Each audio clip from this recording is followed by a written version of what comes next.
আপনি লক্ষ্য করছেন যে অঞ্চলে কাজের সাথে এবং সংগঠন গড়ে তোলার বিষয়ে একটি সমস্যা রয়েছে।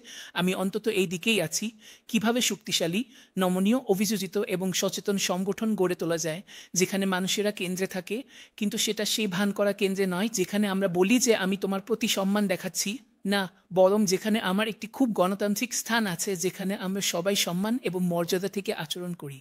এবং যেখানে একটি শব্দের সংযোগ ঘটে, যা আমি মনে করি খুব গুরুত্বপূর্ণ, সেটা হলো অর্থ। এখানে অর্থ দুটি প্রশ্নের উত্তর দেয়। কেন আমি যা করছি তা করছি? আর আমি কেন যা করছি তা করছি?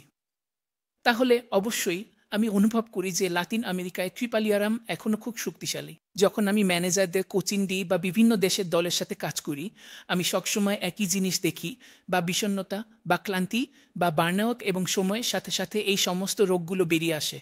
যেখানে শেষে কিছু সংখ্যা দৃঢ় হয়। যেমন লাতিন আমেরিকায় ৫ মানুষ খারাপ কোম্পানির জন্য নয়, বরং খারাপ নেতার জন্য পদত্যাগ করে।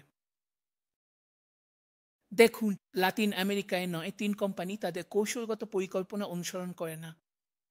যেমন আপনারা বলেন, আরও কবিতা, আরও ছন্দ। সেটা পূরণ হয় না।